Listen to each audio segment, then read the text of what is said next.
The sky above Colony Sector 9 was always dark. It was not night, but the pollution made it feel like one. Old broken buildings stood like tired giants. Fires burned in oil drums, lighting up narrow alleys. Wind howled through broken metal pipes. It was a place where hope was lost long ago.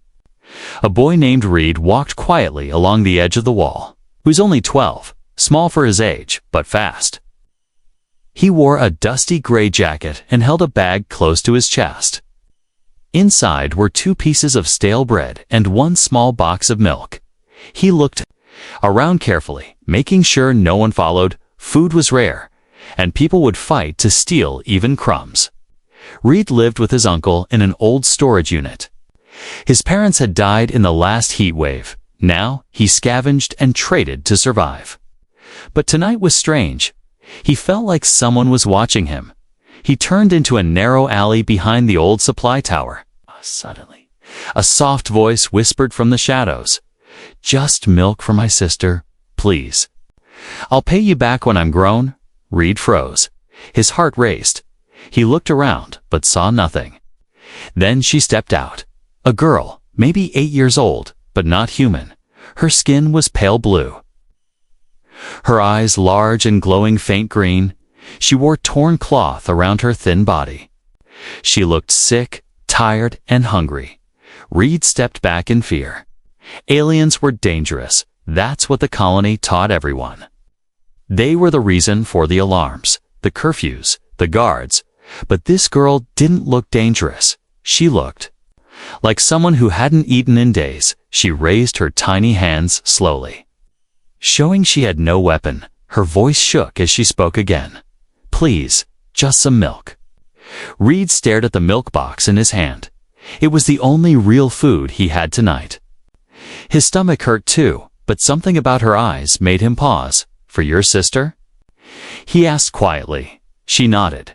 "She's just a baby. She's dying." Reed took a step forward, then another. He looked left and right to make sure no one was near. Then, slowly, he handed the milk to her. Her hands trembled as she took it.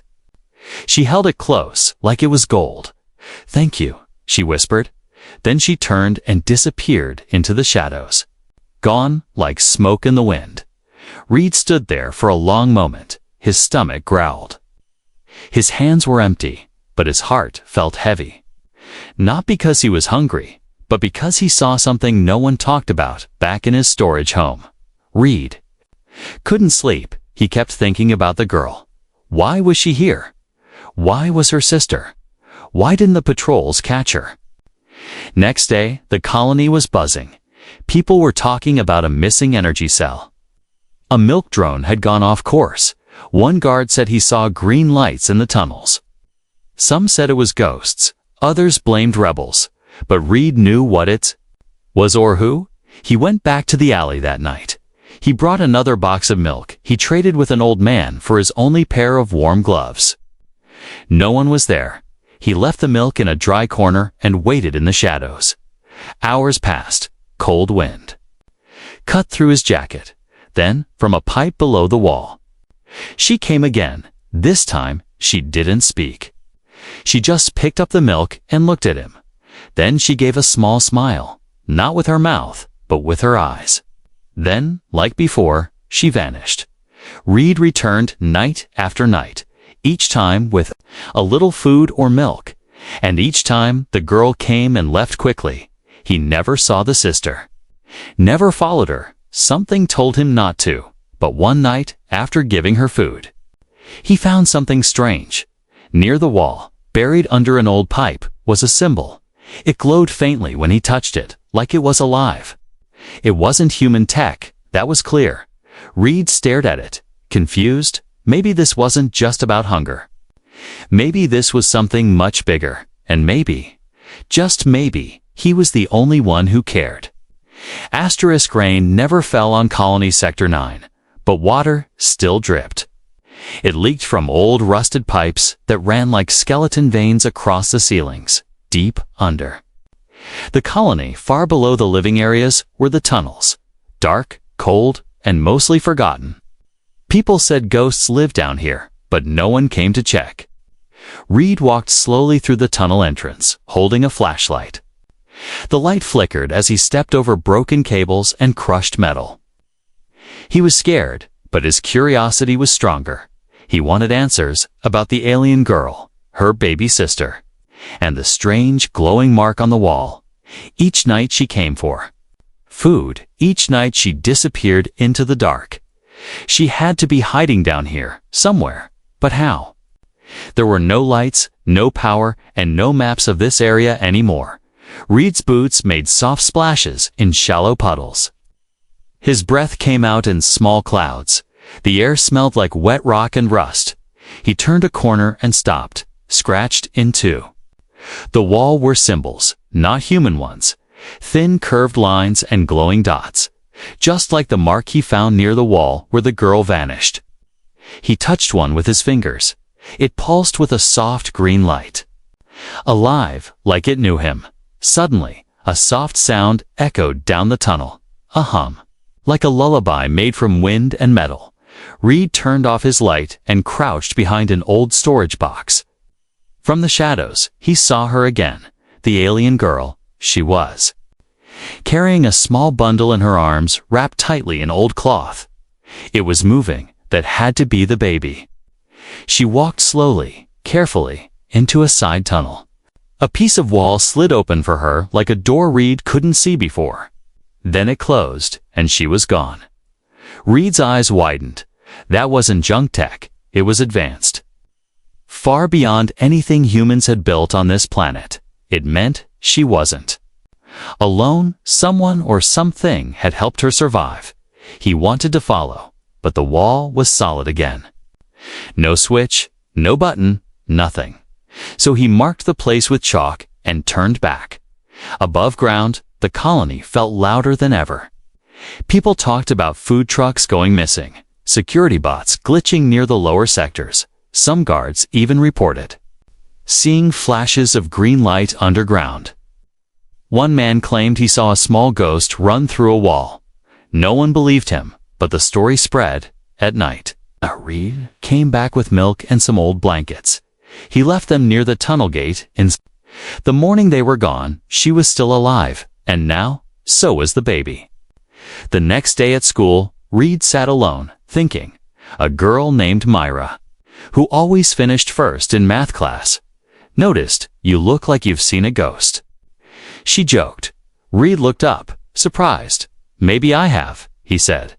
He didn't mean to say it, but it was too late. Myra leaned in. "Tell me," she whispered at first. Reed stayed quiet, but something told him she wouldn't laugh. So he told her, not everything. Just enough. A girl, not human, living underground, a baby. Milk, a hidden door, glowing marks. Myra didn't laugh. Instead, her eyes lit up with interest. "Can you show me?" she asked. Reed nodded slowly. Maybe she could help. Maybe he wasn't crazy that night. They both sneaked into the tunnels. Myra carried a heat lantern and a power scanner from her brother's workshop. They followed Reed's chalk marks through the dark. When they reached the strange wall, Myra scanned it. "No signal," she said. "But there's something inside."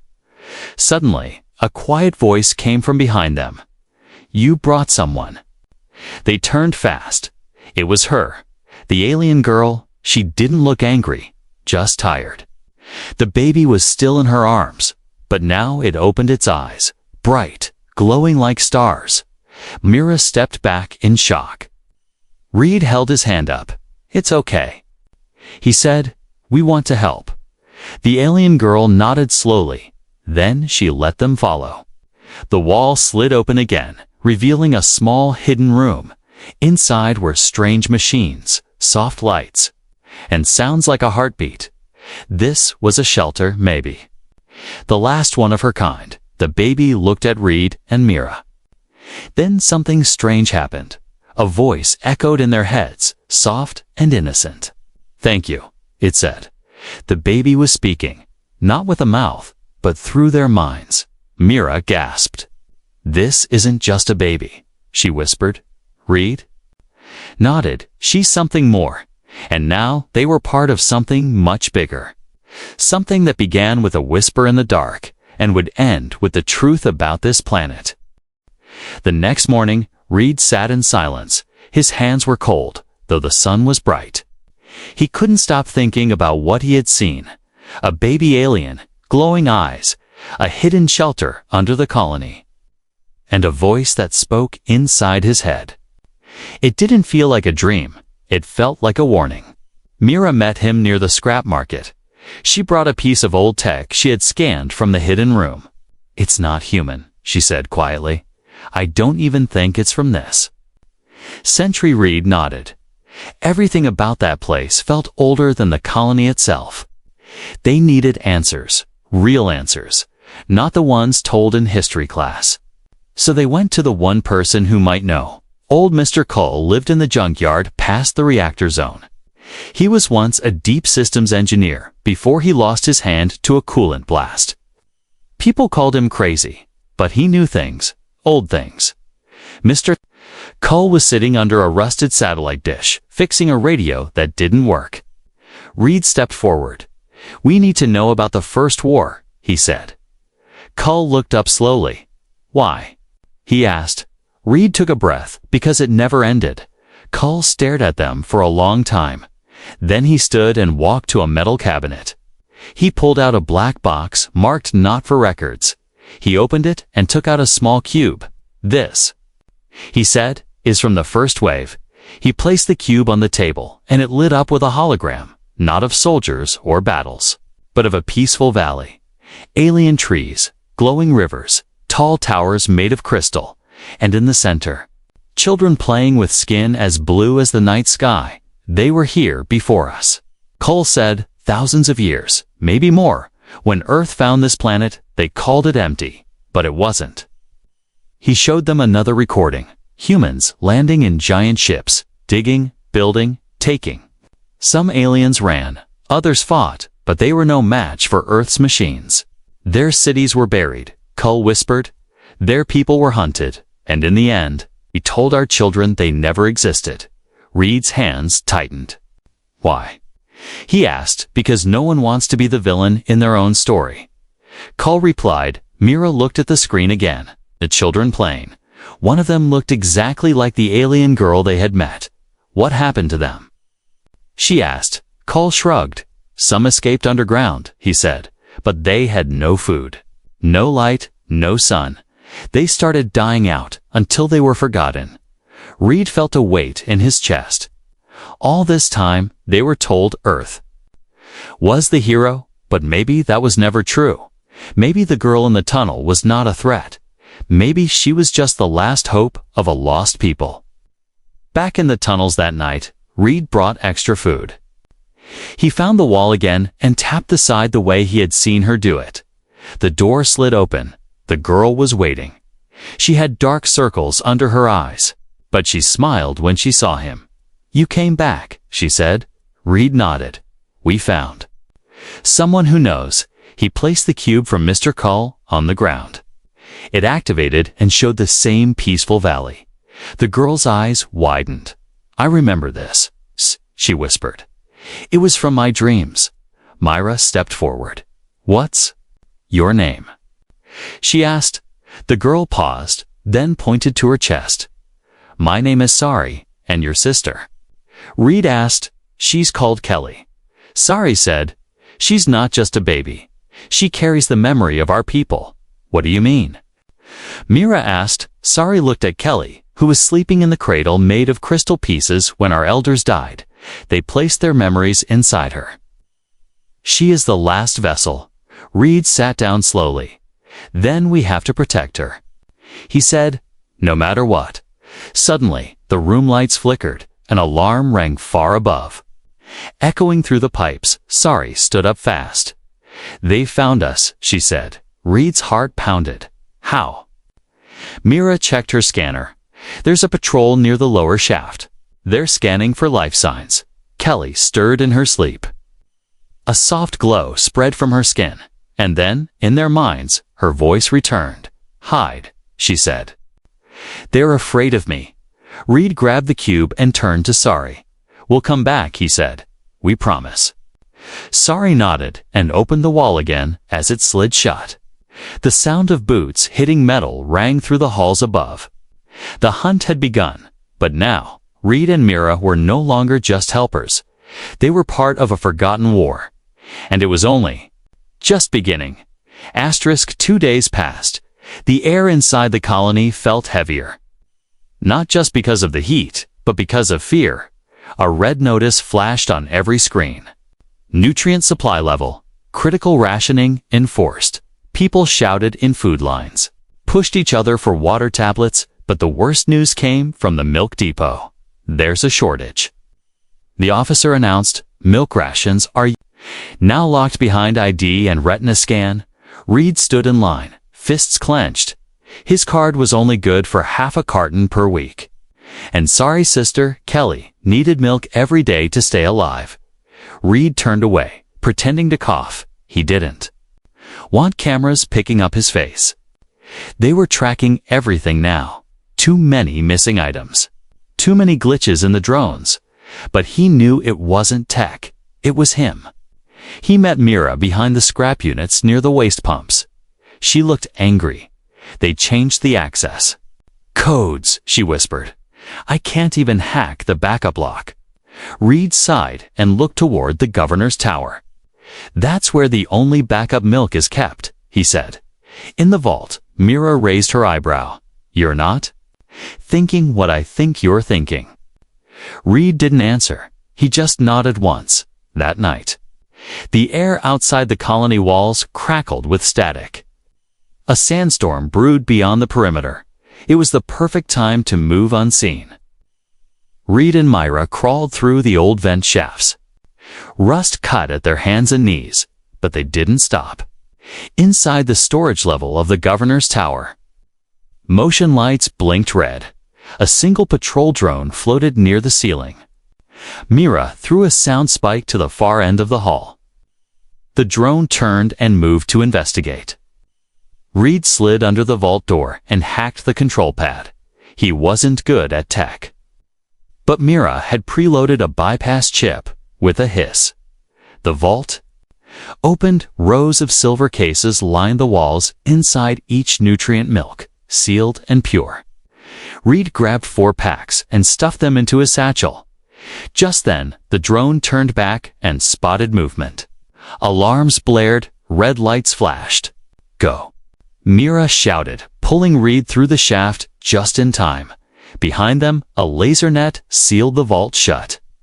Too late to trace them, but now they were officially wanted, back in the tunnels.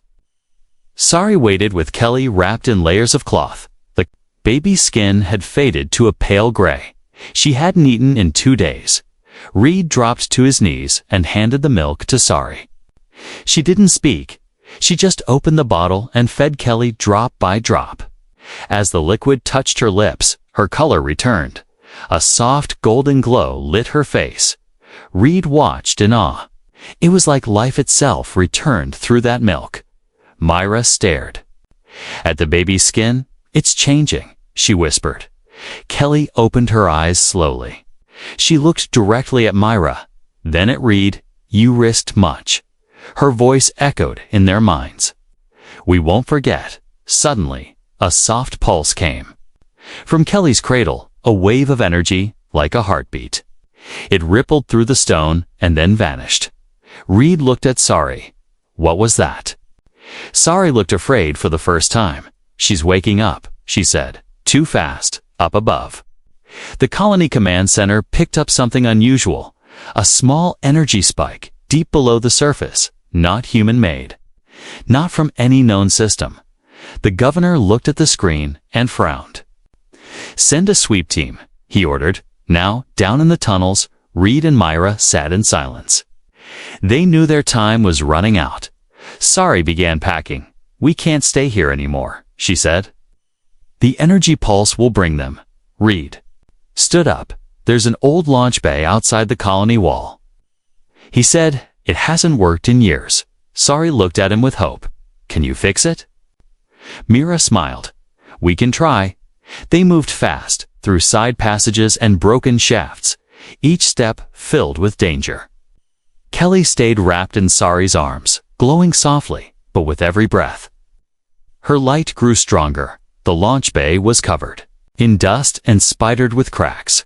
One panel still blinked, faint but alive. Mira ran her scanner over the systems, needs, fuel, and a starter core, she said. Reed clenched his jaw. There's only one place left with cores. The governor's ship. Suddenly, a rumble echoed through the stone. Heavy boots, metal clinks, voices. The sweep team had arrived. They're coming, Sari whispered. Reed looked at Mira. They had the milk, the girl, the mission. But now they needed an escape. They had started this to feed a baby. Now they were running to save a species. And the cost of failure was no longer just milk. It was everything. The sweep team moved like shadows through steel and stone. 12 men in black armor, armed with heat rifles and motion trackers. Their boots slammed on the metal floors, echoing like drums of war. They didn't speak.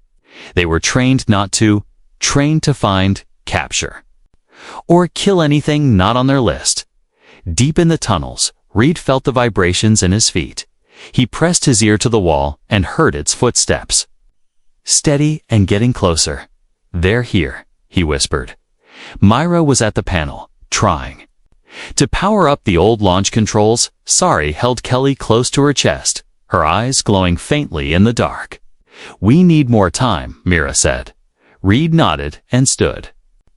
I'll lead them away, he said. Sari grabbed his arm. No, they'll kill you. Reed gave a small smile. Not if I run fast. He took a deep breath and bolted into the side tunnel. Boots splashing in cold water, lights flickering. Above, the sweep team caught the motion on their sensors. Target moving west. A voice crackled through their comms. They followed, not knowing it was a trap. Reed ducked behind old vents, knocked over boxes, made noise. He led them in circles, deeper into the abandoned zone. He left behind a small transmitter Mira had rigged. It sent out false heat signals as they chased shadows. He looped back. Quietly, meanwhile, Mira finally got the panel to light up. The launch system hummed with life, but the screen showed an error. No starter core, she said. It won't fire without it. Sari's face tightened. There's no other way. Is there? She asked. Myra shook her head. We need that core from the governor's ship. Kelly stirred in Sari's arms. The baby's eyes opened, glowing golden like twin suns. Then a voice filled their minds, calm and soft. I can help, Kelly, said. Her skin began to glow, brighter than before, not just light's energy. She was generating power. The launch pad lights flickered to full. The engines beneath the floor rumbled. She's jump-starting the ship, Mira gasped. But for how long? Above ground, the governor watched from the control center. He saw the tunnel scanners go dark. He saw energy levels spike from the old launch zone. That's impossible, he muttered. Then he recognized the pulse signature. It matched something from an old file. From a time they had buried, seal off Sector 7, he ordered. Bring the core for my ship. A guard hesitated. But sir, if we take the core, your shuttle won't run. I don't care, he said. They're not escaping back. Below, Reed rejoined the others, sweating and out of breath. I gave them the slip, he said. Then he saw the lights, the engine glow, and Kelly glowing like a star. What's happening? He asked. She's powering the ship with her body. Myra answered, but it's draining her. Sari looked terrified. She's too young. She can't hold it long. Reed stepped forward. Then we finish this now. We get that starter core and we take her somewhere safe. Suddenly, from the tunnel above, a new sound echoed, clanking, heavy footsteps. A larger machine. The colony had sent a hunter drone. It was built for war. Tall and armed, its sensors scanned heat, heartbeats, motion, and light. Kelly's glow drew it like a beacon. Sari screamed as it fired. A blast of plasma hit the wall behind them. sending sparks flying. Reed and Myra pulled metal crates in front of them. Reed threw a flash bomb stolen from a patrol locker days ago. The explosion lit up the tunnel with white fire. The drone paused, blinded for just a moment. Enough time to run, they carried Kelly, now barely glowing, and escaped to the outer. Tunnel ahead was the old transport pipe that led near the governor's private hangar. It was narrow, rusted, and long sealed off, but Reed had unlocked it last year while scavenging. Back then, it was just for hiding. Now, it was there only. Hope as they crawled through the pipe. Mira whispered, "When this is over, I'm going to punch someone." Reed laughed softly. "Just make sure it's not me." They reached the hangar floor, high above the ground, on a service ledge. Below, the governor's ship waited, guarded. By only 2 bots, and there, glowing bright and hot. The starter core. It looked like a crystal heart, beating with fire. Reed looked at Mira. "Can you get it?" She pulled out her toolkit, with the right distraction. Reed climbed onto a chain rail and dropped a steel pipe down to the floor. The noise triggered the bots, which turned and scanned the far wall. Myra dropped fast, unplugged the core, and ran. One bot spotted her, fired, but missed. Reed pulled her back up as the platform shook from the shots. They didn't stop. They ran, carrying the core, Kelly, and their last chance. Behind them, alarms screamed. The hunter drone rebooted, but ahead, the launch bay waited. Kelly opened. Her eyes weakly. Her voice filled their minds again. "Don't be afraid," she said. "I'm ready." They reached the ship, slammed the core in. The lights went full. The doors closed. And the launch countdown began. Outside, guards arrived too late. They aimed, fired, shouted, but the ship rose fast, flames spinning in every direction. Inside, Kelly slept again, peaceful, glowing. They had escaped the hunters, but now came the real question. Where could they go next? The ship flew high above the colony. Smoke trailed behind as sparks rained from the engine's lower hull. It wasn't built for a long flight, but it held together, just barely. Reed gripped the side rail as the ship shook again. Mira sat beside him, her fingers flying across the control panel. Kelly rested in Sari's lap. Silent and glowing dimly, she had used most of her energy just to escape. "We can't fly forever," Mira said.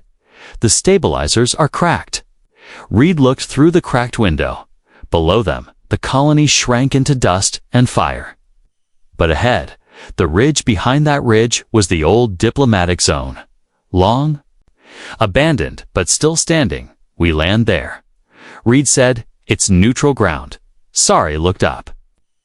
"No one goes there." "Exactly," Reed replied. "No one expects us to go either."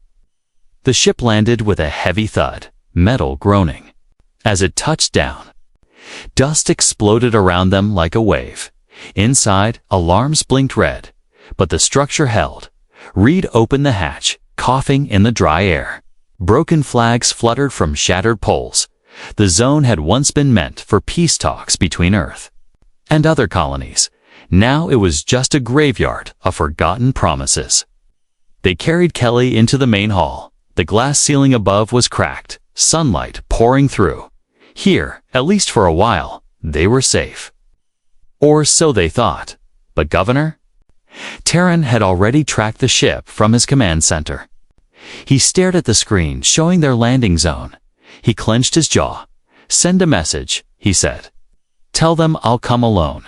His officers stared at him, shocked. "No weapons." He added, "No troops." "If she really is what I think she is, this may be our only chance." That evening, a single transport arrived near the ruins. Reed stood outside, heart pounding. Myra stood next to him, holding a hidden charge just in case. Governor Terran stepped down, alone, no guards. No drones, no armor, only a data tablet in his hand. "I want to talk," he said. Reed didn't lower his guard. Since when do governors talk? Taryn sighed, since I realized we're all in danger. Inside the building, Kelly rested on a glowing mat they had built from old medical cloth and spare power cells. Sari sat beside her, protective, calm, but watchful, when Taryn entered. He froze. He looked at the baby, then at the soft gold light pulsing from her chest. "It's true," he whispered.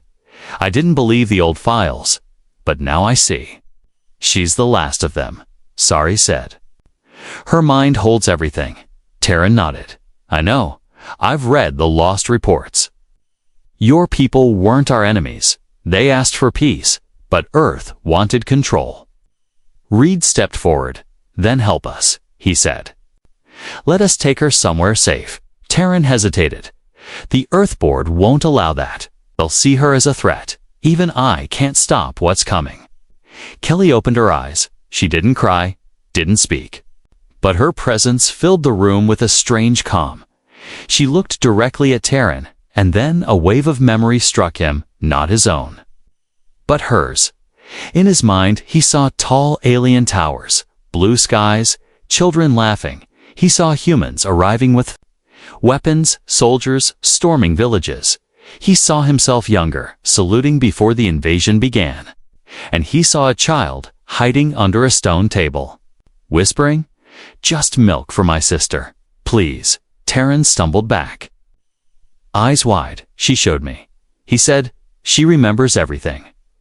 Reed stepped closer. "Then, now you understand why we have to protect her." Mira spoke next. "Help us reach orbit," she said. "Give us the signal clearance and a clean launch path." Taryn looked at Kelly again. Then at his tablet. "I can wipe your IDs," he said. "I can give you a launch window. But you must leave this planet." Sari nodded slowly. "We will, but one day she will return, and when she does, your people must be ready to listen." Taryn placed the tablet on the table and stepped back. "You have 12 hours, he said. "After that, I won't be able to protect you." Reed extended his hand. Taryn shook it, then walked out into the fading sun as night fell over the ruins. Kelly began to glow again, but this time, it was not from weakness, it was strength.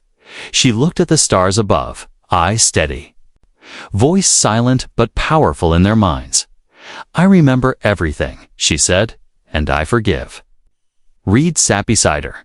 He didn't understand all the history, but he understood one thing: a child who had every reason to hate chose hope. Instead, that night, as the stars turned above them, plans were made, wires connected, the ship prepared, the deal was done, but the real mission had just begun. The sky above Zoros 5 was blue again, not deep blue like Earth's sky, but soft and glowing like calm water. Winds blew gently through the colony. Flowers grew where machines once stood. Children laughed in the streets where alarms once screamed. The war was long over, but the memory had not faded. Reed stood near the old launch bay. He was taller now, stronger, with a scar above his left eye. He wore a long coat, stitched from old uniforms and new fabrics. His hands were rough, but steady. He had become a builder, not a scavenger. He looked up as a shadow passed over the colony. A ship sleek, silver, and quiet as wind. It didn't belong to Earth, nor to any human nation. It glided through the air and gently landed near the old communication tower. People gathered, whispering. They remembered stories about a glowing child who had vanished into the stars. Reed walked forward, heart pounding. The ship's doors opened slowly, steam rising from beneath. Out stepped a girl. No, a young woman now. Her skin was still soft blue, her eyes glowing gold. But her presence was even stronger than before. Kelly had returned. She wore a flowing suit made from something like glass and silk. Her hair shimmered with starlight. She looked at Reed and smiled. "You kept your promise," she said. Reed smiled back. "So did you." Behind her, other figures stepped out. Humans and aliens alike. Scientists, diplomats, engineers, they were part of a new alliance, a group formed not to conquer, but to heal. The governor, now much older and walking with a cane, stood near the back of the crowd. He stepped forward. Bowing slightly, "Welcome home," he said. Kelly nodded. "This is still home." She replied, "It always was." She walked toward the center of the colony, where a large tree now grew. It had been planted by Reed, using seeds from the alien valley shown in her memories. The tree pulsed with soft light, its roots stretching deep into the soil. It was a symbol of peace, of truth, and of second chances. Kelly placed her hand on the tree's trunk. Golden light flowed through the branches. The ground shimmered. Gently, suddenly, holograms appeared in the air, scenes of the old world. Of her people before the war, villages made of crystal. Skies filled with glowing birds, music made from wind and water. People watching cried silently. Kelly turned to the crowd. "These are the memories I carry," she said. "They are not here to make you feel shame. They are here to remind us what we lost." A small child stepped forward, holding a flower. He walked up to Kelly and offered it. She took it gently and smiled. The crowd clapped softly. No one shouted, no one ran. For the first time, everyone stood still, listening. Watching, feeling, Reed walked beside her. "So what happens now?" he asked. Kelly looked to the sky. "We begin again," she said. "We build a new council. Not just for humans, but for all who live here." Mira arrived just then. Older and still carrying her scanner like a sidearm, she gave Kelly a quick nod. "You still glow too much," she teased. Kelly laughed. "So do you." Together, they walked through the colony. Past schools, gardens, and rebuilt homes. No longer hiding, no longer hunted. The colony was now open, not just in walls, but in hearts, in the rebuilt communication center. Kelly placed a crystal disk into the console. It sent a message across galaxies, a peaceful signal repeating in every known language: "We remember, we forgive, we welcome." The signal echoed into the stars. Back outside, Sari waited by the old gate, her face calm, her hair tied back. She had helped build the alliance with Kelly. She had raised her like a sister and trained her like a queen. Now she stood in the background, quiet but proud. As the sun began to set, Kelly sat beneath the glowing tree. Children gathered around her. She told them stories, not of war or fear, but of stars, rivers, and kindness. They listened with wide eyes, not because she was different, but because she made them feel like they belonged. Reed watched from a distance. He didn't need thanks. He didn't need to be called a hero. It was enough to see peace, to know he had chosen the right path, even when it was the hardest one in the sky above. Two moons crossed for a moment, a rare sign, long forgotten. To some, it meant balance. To others, it meant hope, but to Reed, to Mira, and to Kelly, it meant the story had come full circle. It began with a whisper in the dark, a girl asking for milk, and it ended with light in the open, a girl giving back more than anyone had ever imagined.